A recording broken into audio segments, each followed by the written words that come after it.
زندگی گزارنے کا نام ہے؟ تو نبی پاک علیہ الصلوۃ والسلام نے فرمایا بات بڑی مزے کی ہے، فرمایا پھر اللہ کے بعض بندے تو ایسے ہوتے ہیں جنہیں اللہ فقر میں مبتلا کر دیتا ہے، فرمایا ان کے پاس صرف ایک چادر رہ جاتی ہے، اتنا فقر ان کے پاس آتا ہے، لیکن جو حدیث کے آخری لفظ ہے نا وہ وجد والے ہیں، وہ وجد والے ہیں، وہ سرور والے ہیں۔ ہمارا یہ مزاج ہوتا ہے کہ میٹھا میٹھا کھا جاؤ اور ذرا کڑوا آ جائے تو سویرے بھی رو شام بھی رو، حال ہی کوئی نہیں، غریبی بڑی، پریشانی بڑی، حضرت صاحب گھر سے بیماری جاتی نہیں، اور جناب کیا بتائیں، بعض لوگ تو ایسے ہیں جن کی بات سن کے لگتا ہے زندگی میں کبھی سوئے ہی نہیں، اتنے بڑے بڑے دکھ سناتے ہیں۔ او خدا کی رحمت کا بھی تو ذکر کرنا، خدا نے جو تیرے اوپر انعامات کیے ان کا بھی تو ذکر کرنا، ان کا تذکرہ ہی نہیں کر رہا میرا بھائی۔ نبی پاک علیہ السلام نے فرمایا ان لوگوں پر دکھ آتے ہیں پر قربان ہونے کو جی چاہتا ہے۔ ان لفظوں پر حضور فرمانے لگے وہ رب کی طرف سے آنے والے دکھ پر بھی اس طرح راضی ہوتے ہیں جس طرح تم میں سے کوئی راحت ملنے پر راضی ہوتا ہے، سکون والی چیز ملنے پر جس طرح تم راضی ہوتے ہو اس طرح وہ دکھوں پر بھی راضی ہوتے ہیں۔ دکھ قبول محمد بخشا، دکھ قبول محمد بخشا، پر ایک شرط لگائی چھوٹی سی میاں صاحب نے، انہوں نے کہا 100 دفعہ قبول ہے، دکھ 100 دفعہ قبول، دکھ قبول محمد بخشا پر راضی رہن پیارے، یہ شرط یہ ہے کہ تو راضی رہ، تو راضی رہ، دکھ قبول محمد بخشا، راضی رہن پیارے۔ اور حضرت سلطان صاحب کہنے لگے ایسا کیتی ہے جان حوالے رب دے، ایسا عشق کمایا ہے اسی مرن تو پہلو ہی مر گیا، باہو تا مطلب نو پایا ہے، ہم نے تو پہلے سے ہی نتیجہ نکال لیا ہے۔ تو سکون ڈھونڈنے نکلا ہے، تو چاہتا ہے زندگی میں آرام مل جائے۔ کائنات میں سب سے زیادہ پیار اللہ کا اپنے محبوب کے ساتھ، لیکن دیکھ لو نا پیدائش سے پہلے ہی حضور کے والد چلے گئے، 4 سال یا 6 سال کی عمر میں والدہ گئیں، 8 سال کی عمر تھی محبوب کے دادا کا جنازہ اٹھا تو محبوب پیچھے پیچھے جنازے کے جا رہے تھے۔ پھر وقت آیا جب تبلیغ دین کا تو دنیا کا کون سا دکھ اور کون سی تکلیف اور کون سی اذیت ہے جو حضور کو نہیں دی گئی، لیکن کریم ہر وقت کہتے ہیں افلا اکون عبدا شکورا، میں رب کا شکر گزار بندہ نہ بنوں۔ ہر مقام پر کبھی بدر کبھی احد اور ہر طرح کی تکلیف، ہر طرح کی تکلیف، کبھی بیٹیوں کا دکھ، کبھی سیدہ عائشہ صدیقہ کے بارے میں منافقوں کی نازیبہ گفتگو، سارے دکھ محبوب کی حیات پاک میں رہے، کریم نے ان دکھوں کو برداشت کیا۔ پھر آپ دیکھ لیں دور حضرت صدیق اکبر کا آیا تو حضرت ابو بکر صدیق اس امت میں نبیوں کے بعد سب سے بڑا درجہ رکھتے ہیں، لیکن کوئی زندگی اس طرح کی تو نہیں کہ بڑے 2.25 سال بڑے آرام سے حکومت کی ہو۔ منکرین زکوٰۃ سے لڑنا پڑا حضرت ابو بکر صدیق کو، آزمائش تھی، لوگ منکر ہو گئے زکوٰۃ کی، حضرت صدیق اکبر لڑے، ختم نبوت کے تحفظ کے لیے لشکر تیار کیے، بہت سارے مسائل کا سامنا کرنا پڑا، صبح دن راتیں جناب ابو بکر نے مشقت کر کے خلافت اسلامیہ کو مضبوط کیا۔ دور حضرت عمر کا آیا، ساری دنیا مدینہ منورہ میں اندر سے دروازے بند کر کے سخت گرمی میں سوتی ہے، اور جناب عثمان غنی کہتے ہیں کہ میں نے فاروق اعظم کو 60 سال کی عمر میں دیکھا کہ مال غنیمت کے 2 اونٹ دوڑ گئے تو عمر بھاگے جا رہے ہیں، ان اونٹوں کو لے کے آ رہے ہیں، اور میں کہتا ہوں جناب آپ آرام کرتے، ساری دنیا سو رہی ہے۔ فرمایا سویا کرتا تھا کبھی خلیفہ بننے سے پہلے۔ عمر کسی غلام کو کہہ دیتے، چونکہ پیار تھا نا، یارانہ تھا نا، حضرت عثمان بڑی محبت سے کہتے ہیں امیر المومنین کسی غلام سے کہتے اگر مال غنیمت کے اونٹ چلے گئے تھے تو لے آتا، تو حضرت عثمان کے کندھے پہ ہاتھ رکھ کے جناب عمر رو پڑے، کہنے لگے یار یہ حضور کے دین کی امانت بڑی ذمہ داری ہے، لے او سجنا اساں توڑ نبھائی، اساں جان بھی دتی تیرا تیرے، یہ بڑی ڈیوٹی ہے، یہ بڑی ذمہ داری ہے. میں کیسے غلام کو بھیج دیتا؟ مسلمانوں کا مال ہے، جب ڈیوٹی میری ہے تو کیسے کسی کو بھیجتا؟ یہ آزمائش ہے، یہ دکھ ہے. 22-24 لاکھ مربع میل کے حکمران حضرت عثمان غنی، ان کا دور آ گیا. یعنی وہ شخص جس نے چڑھتی جوانی میں بھی نظریں جھکا کے رکھی، اور جس شخص نے اپنا سارا مال دین پر قربان کر دیا، اس کے گھر کا گھیرا تنگ کر لیا گیا. بہت بڑی ذمہ داری حضرت عثمان پر آئی، بڑی. اور جناب عثمان غنی کا حال یہ ہے کہ 40 دن گزر گئے. جس شخص کے اپنے ذاتی مصارف لاکھوں کروڑوں میں لوگوں پر خرچ ہوتے ہیں، 40 دن سے اس نے کھانا نہیں کھایا، اسے ڈھب اور سلیقے سے روٹی پانی نہیں ملا، گھر میں قید ہیں. لوگوں نے کہا عثمان ہمیں اجازت دے دیں ہم لڑیں. کہنے لگے کیسے دے دوں؟ حضور کا مدینہ اور میری وجہ سے خون بہہ جائے، بس میرے اوپر آئی ہے تو میں نبھاؤں گا، یہ ذمہ داری ہے. کہا پھر عثمان خلافت؟ فرمایا یار یہ بھی میری مجبوری ہے. میرے نبی پاک نے فرمایا تھا عثمان اللہ تمہیں قمیض پہنائے گا، لوگ اتارنا چاہیں گے، دیکھنا اتارنا نہ. وہ قمیض نہ اتارنا کیسے چھوڑ دوں؟ حضرت عثمان بھی شہید ہو گئے، جناب عمر بھی شہید ہو گئے. حضرت علی المرتضیٰ شیر خدا، وہ کیا 9-10 سال کی عمر سے حضور کے ساتھ چلے، ہر غزوے میں، ہر میدان میں، ہر جہاد میں، ہر جگہ آگے آگے. ان لوگوں نے دین سے نفع نہیں لیے. حضرت علی المرتضیٰ شیر خدا تو کوفے کی جامع مسجد کے پاس کھڑے ہو کے کہتے تھے میری کوئی بندہ زیرہ خرید لے. امیر المومنین کہہ رہے ہیں میری طامت زیادہ پھٹ گئی ہے، اب تو پیوند لگنے کی جگہ بھی کوئی نہیں بچی، یہ زیادہ پھٹ گئی ہے، اگر مزید پیوند لگ سکتے ہوتے تو میں زیرہ نہ بیچتا، یہ میری زیرہ کوئی خرید لے، کوئی خرید لے زیرہ.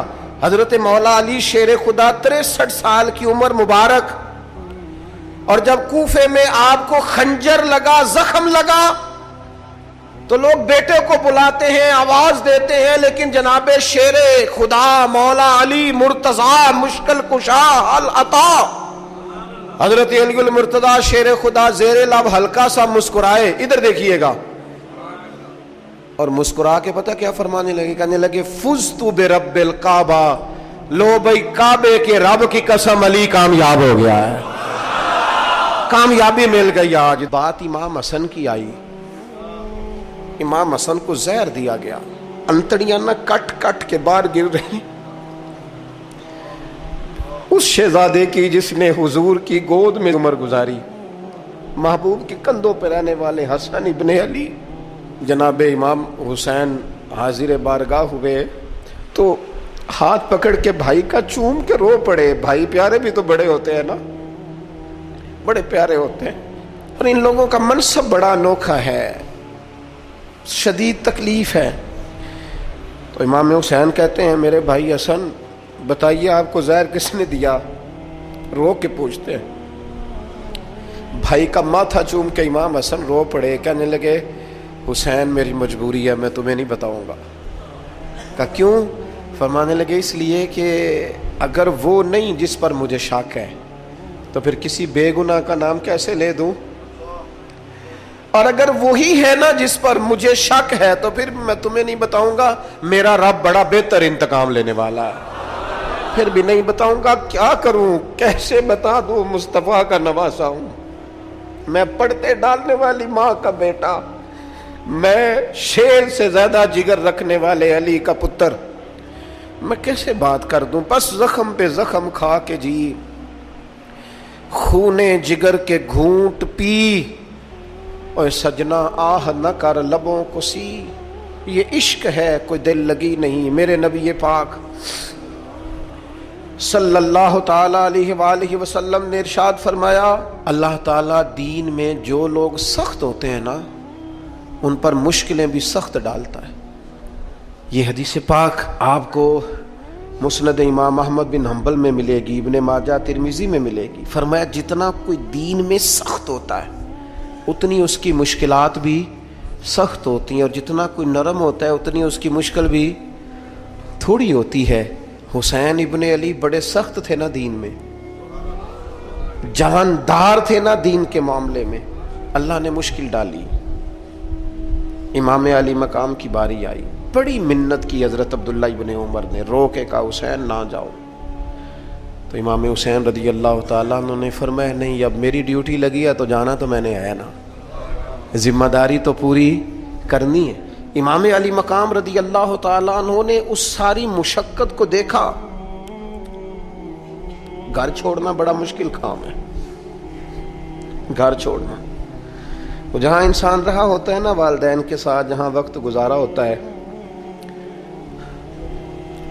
کبھی بندہ بوڑھا بھی ہو جائے تو خوابیں اپنے پرانے مکان کی آتی ہے، خواب بھی کبھی آئے نا تو وہیں گھومتا انسان اپنے آپ کو پاتا ہے، لیکن امام حسین نے کہا کہ بس اب وقت آیا ہے تو اب یہ چھوڑنا ہے۔ ہم نہ قربانی دیے بغیر پاس ہونا چاہتے ہیں، ہم کوئی مشقت سہے بغیر نمبر لینا چاہتے ہیں، ہم کوئی کام کیے بغیر رتبہ پانا چاہتے ہیں، ایسا ہوتا نہیں نا، یہ ممکن نہیں۔ آپ تاریخ پڑھیں نا انبیاء کی، حضرت نوح علیہ السلام نے 950 سال محنت کی ہے، اور میں سورہ ہود دیکھتا ہوں تو میں وہ انداز دیکھتا ہوں جس طرح کفر ان سے بات کرتا تھا، بڑی جدوجہد کی حضرت نوح نے، لیکن پتہ ہے دکھ اس سے بڑا کیا دیکھا، اپنا بیٹا ہی کافر ہو گیا۔ مالک امتحان ڈالتا ہے تو بڑے بڑے، اور حضرت نوح نے اپنے بیٹے کو ڈوبتے دیکھا، کہا مالک میرا بیٹا، فرمایا نہیں یہ تیرا ہے ہی نہیں، تیرے طریقے پر نہیں تو تیرا کیسے ہوگا؟ کسی کی نسل کہلانے کے لیے تو اس کے عقیدے پر ہونا ضروری ہے، تیرا نہیں۔ حضرت نوح نے مشقت دیکھی، واتخذ اللہ ابراہیم خلیلا، ابراہیم اللہ کے پیارے ہیں نا، لیکن زندگی پوری پڑھ کے دیکھ لو، ساری کی ساری مشقت مصائب سے بھری ہوئی، آزمائشوں سے لدی ہوئی، کبھی انہیں قوم آگ میں ڈالتی ہے، اور کبھی 86 سال عمر ہو گئی تو اولاد کوئی نہیں، اور دعا مانگ کے رب بیٹا وہ دیتا ہے جس کی پیشانی میں نور محمدی چمکتا ہے۔ اچھا پہلے دیا نہیں، اب دیا، فلما بالغا ماہو سعیا، اور جب وہ ذرا ساتھ چلنے کے قابل ہو گیا، ہر بندہ کہتا نہیں منون خیر ہے میرا پتر جوان ہو گیا ہے، جب وہ بیٹا ساتھ چلنے کے قابل ہوا تو فرمایا ذبح کرو نا ذبح۔ تھوڑی دیر کے لیے دل پہ ہاتھ رکھ کے بتاؤ، اور بچے کو بخار چڑھ جائے تو نیند نہیں آتی، مائیں منتیں مانگتی پھرتی ہیں، روتے پھرتے ہیں باپ، بچے کی طبیعت ٹھیک نہیں، فقط بیمار ہے، اور جسے یہ کہا جائے ذبح کر۔ جناب ابراہیم تیار ہو گئے اور بیٹے کو ذبح کر دیا، چھری چلا دی۔ وہ تو مالک نے کہا کہ ابراہیم تم پر سلام ہو، تم نے اپنا خواب سچ کر دکھایا ہے۔ ساری زندگی دیکھیں نا آپ آزمائشوں سے بھری، ادھر آ جائے نا جناب ایوب ہیں، کتنے بیمار ہو گئے، کتنے بیمار ہو گئے، 12 سال گزر گئے طبیعت خراب کو، 8 دن کے بخار میں لوگوں کے شکوے، 12 سال بیت گئے تو قبول محمد بخشا، بس عرض اتنی ہے کہ راضی رہن پیارے۔ آپ دیکھیں نا جناب یعقوب پیارے ہیں نا اللہ کے، لیکن آدھی زندگی روتے گزر گئی بیٹے کی یاد۔ جناب یوسف پیارے ہیں نا، سونا بنا کے نا، اور باپ کا لاڈلا بنا کے نا، محبت پوری کرا کے، پیار پورا۔ یا بنی لا تقصص رؤیاک علی اخوتک فیکیدوا لک کیدا ان الشیطان للانسان عدو مبین۔ او میرے بیٹے بھائیوں سے بات نہ کرنا ورنہ وہ کچھ چال چلیں گے، شیطان آدمی کا کھلا دشمن ہے۔ اتنا دنیا میں پیارا بچہ اور اس وقت کوئی نہیں تھا جتنے جناب یوسف ہیں، پر یوسف کبھی بھائیوں کی مار کھائیں، کبھی کنویں میں جائیں، کریم کا کرم ہے نا، کنویں میں پھینکے تو بچا لیں، لیکن وہاں سے نکلے تو پھر وہ بکے، پھر کبھی یہاں بکے، کبھی مصر کے بازار میں بکے۔ او یار تو غور تو کر، وہی جناب یوسف اللہ کے پیغمبر پھر جیل جائے، ساری تکلیفیں سہ کے فرمایا لو یوسف اب میں تمہیں مصر کا بادشاہ بناتا ہوں۔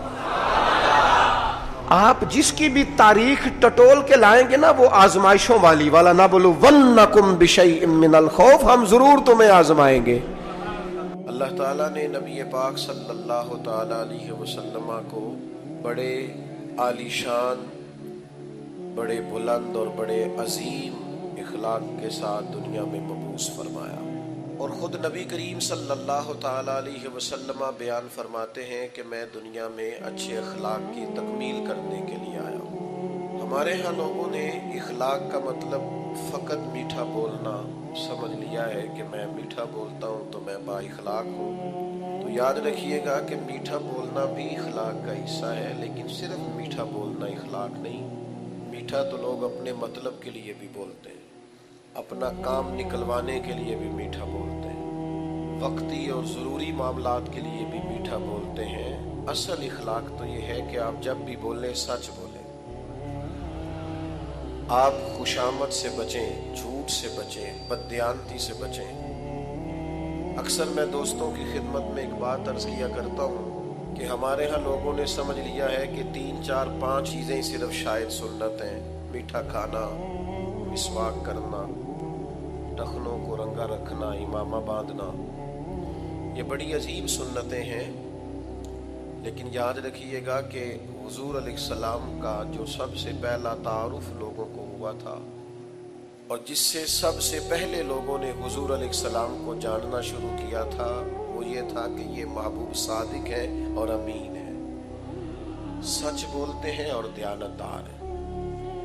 اخلاقی رویوں کا بہت بڑا فقدان ہوتا جا رہا ہے اور قحط پڑتا جا رہا ہے اخلاقیات کا۔ ہماری سوسائٹی آہستہ آہستہ اس طرح کی ہوتی جا رہی ہے کہ لوگوں کو صرف اپنے آپ سے غرض رہ گئی ہے، اپنے مفادات سے مطلب رہ گیا، اور باقی چیزوں سے لوگ آہستہ آہستہ نکلتے جا رہے ہیں۔ اچھی طرح سمجھ لیجئے گا کہ نبی پاک علیہ الصلاۃ والسلام نے بڑے عظیم ترین اخلاق کی طرف اپنی امت کی تربیت فرمائی۔ سب سے پہلی بات تو زندگی میں کبھی اپنا وقار نہ خراب ہونے دیں، کبھی جھوٹ نہیں بولیں۔ آپ کسی بڑے اچھے تاجر سے ملاقات کر کے دیکھ لیں، آپ اس سے پوچھیں گے کہ کتنی انویسٹمنٹ چاہیے اچھا کاروبار کرنے کے لیے، تو آپ کو بتائے گا کہ انویسٹمنٹ سے زیادہ اس بات کی ضرورت ہوتی ہے کہ لوگ آپ پر اعتبار کریں۔ اس بزنس مین کا مارکیٹ میں اعتبار ہوتا ہے، لوگوں کو پتہ ہوتا ہے کہ یہ سچ بولتا ہے، یہ دیانتدار ہے، اس کا کاروبار زیادہ اچھا چلتا ہے۔ نبی پاک صلی اللہ تعالیٰ علیہ وآلہ وسلم نے ہمیشہ اپنے معاشرے کو، اپنی سوسائٹی کو سچائی کا پیغام دیا۔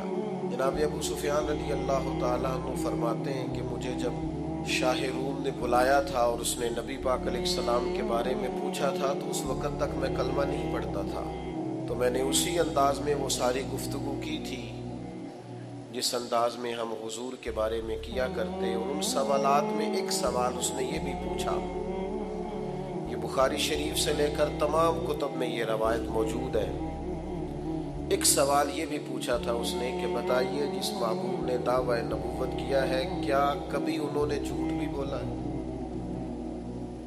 یہاں تو لوگ لوگوں کو ہنسانے کے لیے جھوٹ بولتے ہیں، کوئی فائدہ نہیں ہوتا، ذاتی طور پر ایک ٹکے کا فائدہ نہیں، لیکن بلا وجہ کے جھوٹ۔ کیا اس محبوب نے کبھی جھوٹ بولا ہے؟ کبھی؟ نوجوانوں سنو، اعتبار جس آدمی کا اٹھ جائے، وہ جتنا مرضی بڑا آدمی بھی ہو، وہ سوسائٹی میں صفر پہ آ جاتا ہے۔ سچ بولو گے تو اعتبار قائم ہوگا، لوگ آپ کی عزت کریں گے، قدر کریں گے، لوگ آپ کو آپ تھوڑی باتیں کریں زندگی میں، لیکن صرف اتنی کریں جتنی باتوں پر پورا اترنا ہے، اس سے زیادہ ایک جملہ بھی نہیں بولیں۔ ابو سفیان فرماتے ہیں کہ مجھ سے کہا بادشاہ نے بتائیے کبھی حضور نے جھوٹ بھی بولا ہے؟ تو کہتے ہیں تھوڑی دیر کے لیے میں خاموش ہوا، اور پھر زبان حال سے گویا کہا کہ وہ رشتے میں میرے بھتیجے ہیں، مخالفت میری بڑی ہے، جنگوں میں میں ان کے مقابل سپہ سالار بن کے آتا ہوں، میں نے انہیں سیدہ آمنہ کی گود میں بھی دیکھا ہے، دادا کے کندھوں پر بھی دیکھا ہے، چچا کے گھر میں بھی دیکھا ہے، جناب ختیجہ کا دولہا بنے بھی دیکھا ہے، اور ان کی گود میں بیٹیوں کو کھیلتے بھی دیکھا ہے، اور ان کے مقدس بال میرے سامنے سفید ہوئے۔ مخالفت اپنی جگہ پر محبوب کی زبان سے جب بھی نکلتا ہے حق اور سچ ہی نکلتا ہے۔ میری بات کو اچھی طرح سمجھیے گا، اس بات پر جو تبصرہ کیا نا شاہ روم نے وہ بڑا انوکھا ہے۔ شاہ روم کہنے لگے پھر بات تو ختم ہو گئی نا، جس بندے نے بندوں سے کبھی جھوٹ نہیں بولا وہ بھلا یہ والا جھوٹ کیوں بولے گا کہ میں اللہ کا رسول بن کے آیا ہوں؟ تو یہ صداقت کی دلیل ہے۔ تو ایک تو اخلاقی رویوں میں اس بات کو پیدا کریں کہ بلا وجہ کے جھوٹ اور بلا وجہ کی گپیں ان سے اپنے آپ کو نکالیں۔ دوسری ایک بہت بڑی اخلاقی ضرورت ہماری سوسائٹی کو ہے، وہ یہ ہے کہ کبھی کسی دنیا دار کے سامنے ہاتھ نہ پھیلائیں، کبھی کسی سے لالچ وابستہ نہ کریں، خودداری، عزت نفس، قناعت جو اللہ نے آپ کو دیا اس پر پورے طور پہ راضی رہیں۔ لیکن کسی کی بڑی گاڑی دیکھ کر پریشان ہو جانا اور کسی شخص کا بنگلہ دیکھ کر پریشان ہو جانا، آج کل نوجوانوں میں ایک بڑی خوفناک بات پائی جاتی ہے۔ مجھے ایک دو جگہ سننے کا موقع ملا تو مجھے بڑی تکلیف ہوئی۔ وہ کہنے لگے جی کاروبار ضرور کرنا ہے ہم نے پر دوسروں کے پیسوں پہ کرنا ہے۔ تو خطرناک سوچ ہے، اس طرح کی سوچیں تو معاشرے کو کھا جاتی ہیں۔ یعنی آپ کسی کے بل بوتے پر جینا چاہتے ہیں۔ مسند امام احمد بن حنبل میں حدیث موجود ہے، ایک صحابی نے عرض کیا یا رسول اللہ ذلت کیا ہے؟ نبی کریم نے فرمایا لالچ نہ کرنا، ذلیل ہو جائے۔ تو یا رسول اللہ عزت کیا ہے؟ فرمایا جو رب نے تجھے دیا ہے تو اس پہ راضی ہو جا، اللہ تجھے عزت عطا فرما دے گا۔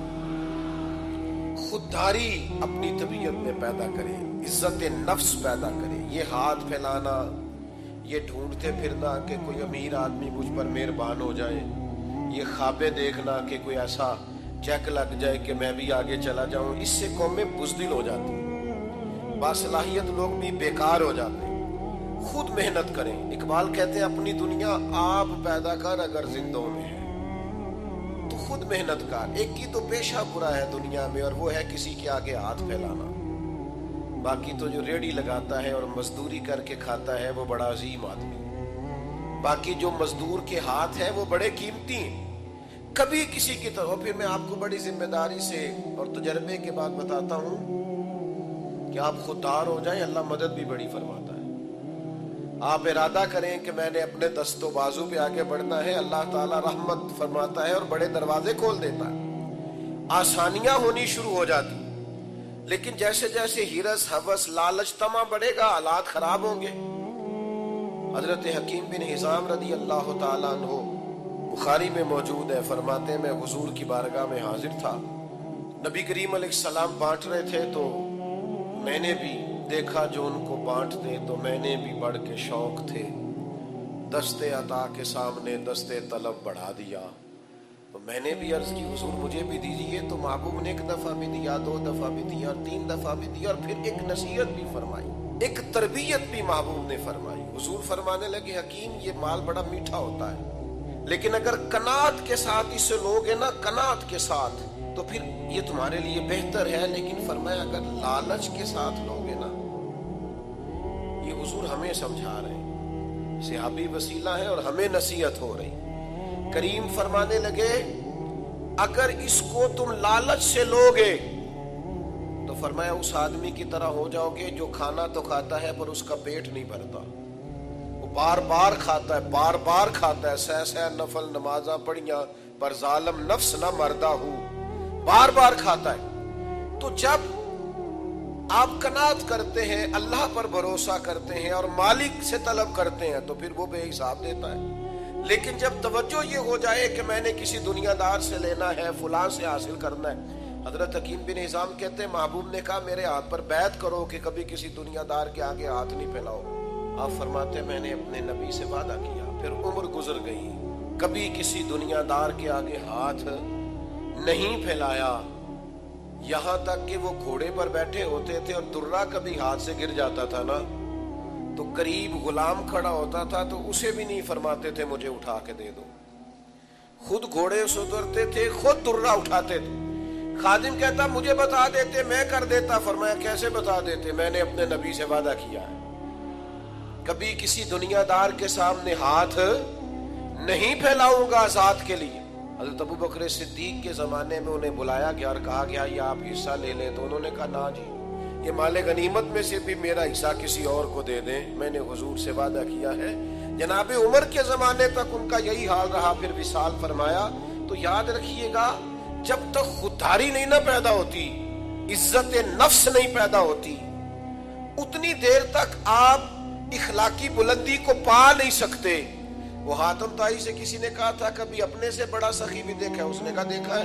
وہ کیسے؟ کہنے لگے میں نے ایک دن سارے شہر کی دعوت پکائی تھی, تو میں نے کہا دیکھوں ذرا سارے لوگ آ گئے کہ کوئی رہ گیا ہے, تو میں چہرے پہ نقاب ڈال کے گیا تو ایک بوڑھا آدمی جنگل میں لکڑیاں کاٹ رہا تھا. تو میں نے اسے کہا بزرگوں آپ کو دعوت نہیں ملی آج؟ حاتم طائی کے ہاں دعوت تھی. تو کہنے لگا ملی تھی. تو گئے کیوں نہیں؟ تو حاتم کہتے ہیں مجھے کہنے لگا مجھے نا اپنے ہاتھوں کی کمائی کا چسکا لگ گیا ہے. اور نبی پاک علیہ السلام فرماتے ہیں سب سے بہترین کمائی وہ ہے جو بندہ اپنے دو ہاتھوں سے کر کے کھاتا ہے.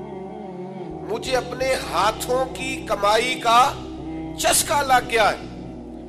حاتم کہتے ہیں میں بڑا پریشان ہوا کہ کمال ہو گئی یار, مزدور ہو کر دعوت اتنی قیمتی اور یہ گیا نہیں. کہتے ہیں میں گھوڑے پہ بیٹھ کے واپس آنے لگا تو پیچھے سے مجھے آواز دی, کہنے لگا یہ 3 دینار میرے بھی لے جانا اور وہاں جو لنگر پکا رہا اسے دے دینا. حاتم طائی کو تو ضرورت نہیں, بڑے بڑے اچھے لوگوں نے دعوت پہ آنا ہے, چلو تھوڑا حصہ میرا بھی پڑ جائے گا. تو حاتم کہتے ہیں میں گھوڑے سے گر گیا نیچے اور میں نے کہا ادھر آ تیرے ہاتھ چوموں, میں حاتم طائی ہوں, میں تو امیر ہو کے سخی ہوں, تو غریب ہو کے بڑا سخی ہے. آج بعض لوگ ایسے ہیں, بعض گروہ ایسے ہیں, بعض شعبہ ہے زندگی سے تعلق رکھنے والے لوگ آتے ہیں جس کے بارے میں لوگوں کا خیال ہے کہ یہ آیا تو مجھے مفتی دینا پڑے گا, شاید یہ بندہ آیا تو مجھے بالکل پیسے نہیں دے گا. اعلیٰ حضرت بریلوی رحمت اللہ علیہ دکاندار کے پاس گئے سرسوں کا تیل لینے, تو آپ نے اسے بوتل تھمائی, کہا یہ تیل بھر دو, تو اس نے بوتل میں تیل بھرا. تو فرمایا کتنے پیسے؟ کہنے لگا ویسے تو 5 آنے کی ہے, آپ ہمارے عالم ہیں, آپ 3 آنے دے دیں. تو فاضل بریلوی نے پورے ہی 5 دیے. فرمایا تو پورے رکھ, میں اپنا علم 2 آنے کا نہیں بیچا کرتا. کرو مدح اہل دول رضا, پڑے اس بلا میں میری بلا, میں گدا ہوں اپنے کریم کا, میرا دین پارائے نہ نہیں. میرے عزیز خودداری, وقار, عزت نفس یہ چھوڑ دیں, ہر وقت اپنے آپ کو مسکین ظاہر کرنا. نوجوانوں جینا سیکھو یار, محنت کرنی سیکھو, مشقت کرنا سیکھو. میرے نبی پاک علیہ السلام نے اپنی امت کو محنت کا راستہ دکھایا ہے, مشقت کی راہ دکھائی ہے. یہ سنو, یہ سیاستہ میں حدیث ہے. ایک نوجوان نے آ کے عرض کیا تھا یا رسول اللہ کچھ دیجئے, تو نبی کریم نے فرمایا تیرے پاس کچھ نہیں؟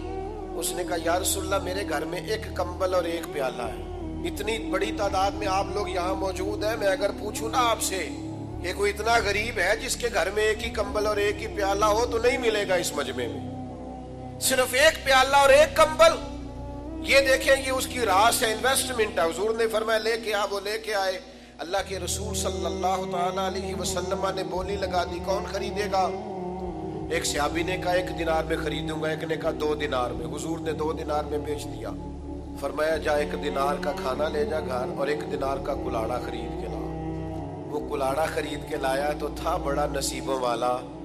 فرماتے ہیں نصیب دیکھو اس کلاڑے کے اندر دستہ نبی پاک نے اپنے دستے مبارک سے لگایا. فرمایا جا جا کے جنگل سے لکڑیاں کاٹ, کھا بھی اور کھلا بھی, پہن بھی اور پہنا بھی, اور 15 دن مجھے اس طرح نظر نہ آنا, یعنی فرض نماز کے علاوہ ملاقات نہ کرنا. محنت کر, نکل میدان میں, اٹھ باندھ کمر, کیوں ڈرتا ہے؟ پھر دیکھ خدا کیا کرتا ہے. ہمت کریں, جدوجہد کریں. جب آپ 1 قدم اٹھاتے ہیں تو اللہ کی مدد مل جاتی ہے. صحابہ فرماتے ہیں وہ 15 دنوں کے بعد آیا نوجوان, تو حضور نے پوچھا اب کیا حال ہے؟ کہنے لگا یا رسول اللہ پہلے 1 پیالہ تھا, اب سارے گھر کے برتن بن گئے. تو نبی پاک نے محنت کی طرف لگایا. ہمارے نوجوان نا بیچارے وہ ساری زندگی سوچتے رہتے ہیں میری کبھی وہ UK والی خالہ مہربان ہو جائے نا, وہ میرا امریکہ والا ماموں مہربانی کرے. تو آپ پریشان نہ ہو, ماموں کو بھی پتا ہے آپ کی توجہ اس طرف ہے. ان سے بھی کوئی ہاتھ ملاتا ہے تو انہیں یوں ہی لگتا ہے کہ شاید اس کو بھی مجھ سے لالچ ہے، اس کو بھی وہ بھی بیچارے الجھے ہوئے ہیں، ان چکروں سے باہر کیوں نہ آئے؟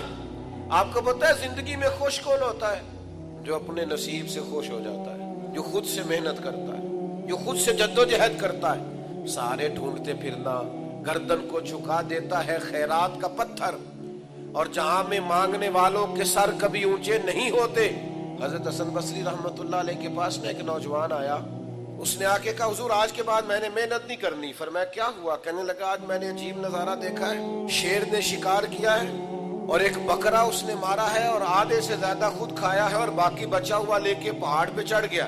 وہاں ایک اندھی لومڑی بیٹھی تھی، باقی کا شکار اس نے لومڑی کو کھلایا ہے۔ تو میں سمجھ گیا ہوں جو رب اس اندھی لومڑی کے لیے وہاں بندوبست کرتا ہے نا، بھیجتا ہے، وہ مجھے بھی بھیجے گا، لہذا میں نے کام نہیں کرنا۔ تو خواجہ حسن بصری مسکرائے اور پھر اس بچے پر شفقت کا ہاتھ پھیرا، کہنے لگے پتر کمال ہے نا تیری سوچ۔ فرمایا کمال سوچ ہے نا تیری، تو نے کہانی میں دو کردار دیکھے، ایک لومڑی ایک شیر، تو نے لومڑی بننے کا پروگرام بنایا، شیر بننے کا کیوں نہیں بنایا؟ تو شیر بننا، تو شکار کر، خود بھی کھا اور دوسروں کو بھی کھلا، لیکن یہ کیا ذائقہ ہوا کہ بس وہیں گر جانا ہے، اسی طرف ہی صرف آنا ہے۔ ایک تو سچ بولے، خوددار بنے، اور تیسرا حضور نے ہمیں جو اخلاق سکھایا ہے نا وہ یہ ہے کہ سوچ چھوٹی نہیں رکھنی، کبھی بھی سوچیں بڑی ہونی چاہیے، دائروں میں بند نہ ہو۔ نبی پاک صلی اللہ تعالی علیہ وسلم مخلوق کے رسول بن کے آئے۔ حضور جب بھی بات کرتے تھے عالمی کرتے تھے، نبی کریم جب بھی سوچیں دیتے تھے قومی اور ملی دیتے تھے۔ ہمارا مسئلہ یہ ہے کہ ہماری سوچیں ذاتی ہیں، قومی نہیں، ملی نہیں، عالمی نہیں۔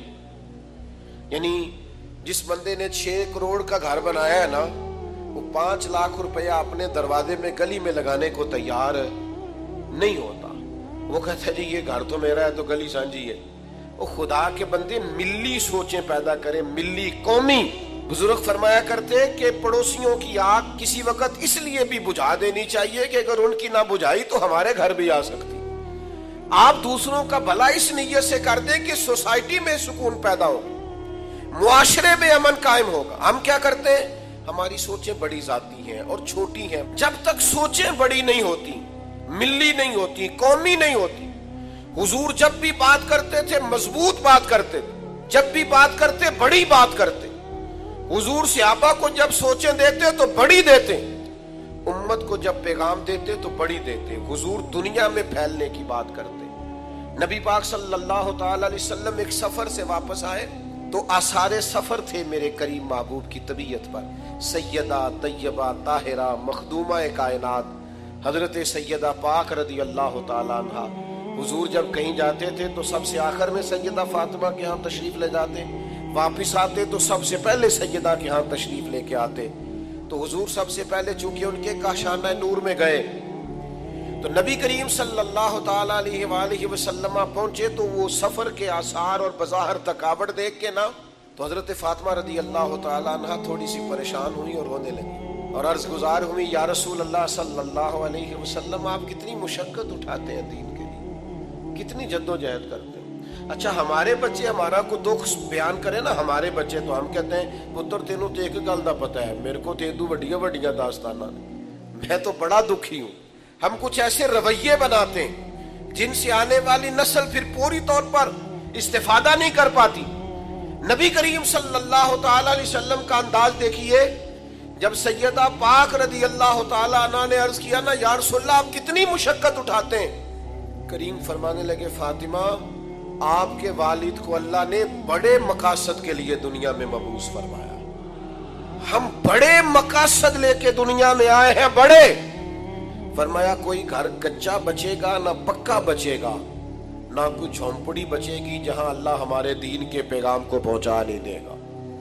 ہم بڑے مقاصد کے ساتھ دنیا میں آئے اور بڑے کام کر کے جانا ہے۔ حضرت عمر ایک دفعہ حضور کو دیکھ کر کے موٹے بان کی چارپائی پہ آرام فرما ہے اور پشت مبارک پر بان کے نشان ہے تو جناب عمر رو پڑے۔ تو اس وقت بھی حضور نے ایک سوچ دی، فرمایا عمر تو پسند نہیں کرتے کہ کیسر و کسرا دنیا میں تھوڑی آسانی اٹھائیں اور آخرت میں رسوا ہو جائیں، اور ہم دنیا میں تھوڑی مشقت کریں اور آخرت کی ساری عزتیں اللہ ہمیں ہی عطا فرما دے. سوچوں کو بڑا کرنا پڑے گا, وسیع کرنا پڑے گا. آج کل تو ایسی ہوا چلی ہے کہ ہر شخص سوچتا ہے تمام شہر جلے بس ایک میرا گھر نہ جلے. یہ سوچ ٹھیک نہیں ہے. آپ ملی اور قومی سوچیں پیدا کریں. ایک بہت بڑا اخلاق یہ ہے ہمارا کہ تھوڑا سا نا دوسروں کے بارے میں بھی سوچنا شروع کریں. وہ وجود کسی کام کا نہیں ہوتا جو نفع بخش نہ ہو. وہ علم کسی کام کا نہیں ہوتا جو نفع بخش نہ ہو. جب تک آپ دوسروں کا فائدہ نہیں سوچتے, یعنی حضور علیہ السلام کے جملوں کا حسن دیکھیے. فرمایا میرا مومن ہی وہ ہے جو اپنے لیے پسند کرے وہی اپنے بھائی کے لیے بھی پسند کرے. آپ کی سوچوں میں آپ اس حدیث پر عمل کریں. پورے ملک میں کبھی کوئی ملاوٹ نہیں کرے گا, کبھی کوئی دھوکہ نہیں دے گا, کبھی کوئی فراڈ نہیں کرے گا. ہمارے ایسا فرمایا کرتے مدرسہ اس طرح کا بنانا کہ تمہارا اپنا بچہ بھی اس میں پڑھ سکے, کھانا اس طرح کا پکانا وہاں کہ تمہارا اپنا بچہ بھی اس طرح سے کھا سکے, ماحول ایسا بنانا کہ جو کم از کم تم خود سمجھو کہ یہاں ہماری اپنی اولادیں بھی یہاں وقت گزار سکتی ہیں. میرے عزیزوں, کوشش کریں تھوڑا تھوڑا دوسروں کا فائدہ کرنے کی, اور اس طرح فائدہ کرنے کی کہ پھر کسی کو پتہ نہ ہو ہمارا فائدہ کون کر رہا ہے, پھر نفع نہ ہو. یعنی نیکیوں کا رشتہ رب رسول کے ساتھ ہو, چھپی ہوئی نیکیاں ہو, کسی کو خبر نہ ہو. جب آپ اس طرح سے نیکی کا مزاج اور رواج پیدا کریں گے تو آپ محسوس کریں گے کہ برکت ہونے لگی ہے. 4 باتیں آپ کی خدمت میں عرض کی ہیں. جھوٹ اپنی زندگی سے مکمل نکال دیں, اور آج سے کوشش کریں, یہ نکل جاتا ہے. آپ اپنی زبان کو ذرا محتاط کریں, تھوڑی باتیں کرنی شروع کریں, آپ خود وزادار ہو جائیں گے بہت زیادہ. دوسرا, لوگوں سے لالچ چھوڑ دیں. کچھ بھی نہیں دیتے دنیا دار, نقصان ہی ہوتا ہے. طبیعت میں بے چینی اور بے قراری پیدا ہوتی ہے. تیسری گزارش آپ کی خدمت میں یہ کی ہے, سوچوں کو بڑا کریں. یہ حضور نے ہمیں سکھایا ہے. وسیع الظرف بنیں, دل کو کشادہ کریں. سلطان صاحب کہتے ہیں دل دریا سمندروں ڈونگے کون دلا دیا جانے. اور ایک جگہ یوں بھی کہتے ہیں کہ 14 طبع کی دلے دے اندر اسی تمبو وانگو تانے.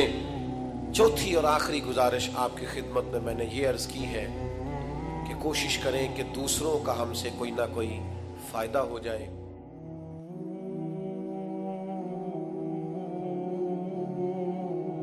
Thank you for watching this video. Subscribe now for more videos at Kalbion. محمد کے شہر میں رحمت برس رہی